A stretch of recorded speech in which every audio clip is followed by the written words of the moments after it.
નમસ્કાર મિત્રો, સ્વાગત છે બધા મિત્રોનો અમારી યુટ્યુબ ચેનલમાં। તો 18/4/2026 સોના ચાંદીના ભાવ કેવા રહ્યા તે જોઈએ તે પહેલા જે પણ મિત્રો નવા છે તે ચેનલને સબસ્ક્રાઇબ કરી લેજો અને ફેસબુક પેજના માધ્યમથી જે પણ મિત્રો માહિતી જોઈ રહ્યા છે તે ફેસબુક પેજને ફોલો કરી લેજો।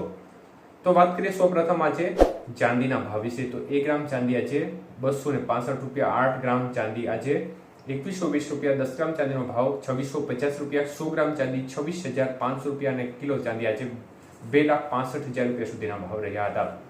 તો મિત્રો ચાંદીની બજારમાં આજે ફરી એકવાર માહોલ છે તે ઘટાડા તરફી જોવા મળ્યો હતો અને પ્રતિ 1 કિલોએ આજે ફરી એકવાર 5,000 રૂપિયાનો ઘટાડો જોવા મળ્યો હતો। આજના 22 કે સોનાના ભાવ જોઈએ તો મિત્રો 1 ગ્રામ સોનાનો ભાવ આજે ખાસ કરીને 14,140 રૂપિયા, 8 ગ્રામ સોનું જોઈએ તો 1,13,120 રૂપિયા, 10 ગ્રામ સોનું 1,41,140 અને 100 ગ્રામ સોનું 14,14,000 રૂપિયા સુધીના ભાવ રહ્યા હતા।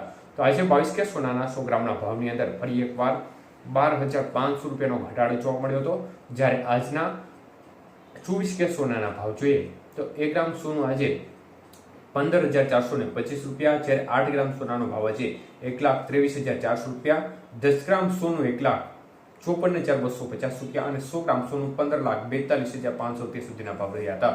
તો આજના 24 કે સોનાના 100 ગ્રામના ભાવની અંદર ફરી એકવાર 1,37,000 રૂપિયાનો ઘટાડો 13,700 રૂપિયાનો ઘટાડો જોવા મળ્યો હતો।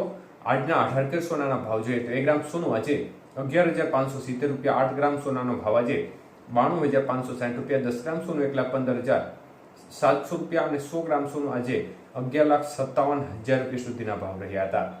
તો આજના 18 કે સોનાના 100 ગ્રામના ભાવની અંદર પણ ફરી એકવાર 9,800 રૂપિયાનો ઘટાડો જોવા મળ્યો હતો।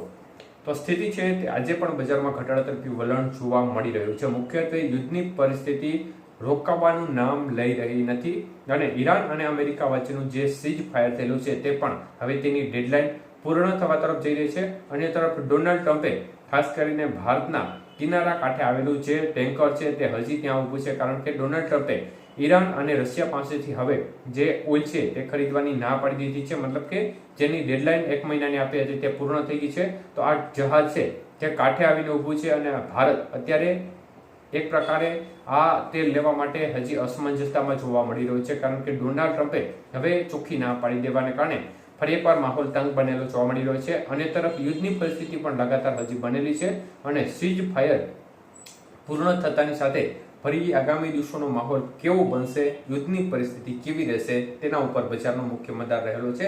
પરંતુ ફરીથી પરિસ્થિતિ બગડવાના સંકેતોને દેખાવને ધ્યાનમાં લઈ અને અત્યારે બજારનો માહોલ છે તે ઘટાડા તરફી જોવા મળી રહ્યો છે। તો આગામી સમયમાં થતા ફેરફાર વિશેની રેગ્યુલર અપડેટ અમારા માધ્યમથી આપવામાં આવશે। ત્યાં સુધી અમારી સાથે જોડાયેલા રહેજો। ધન્યવાદ।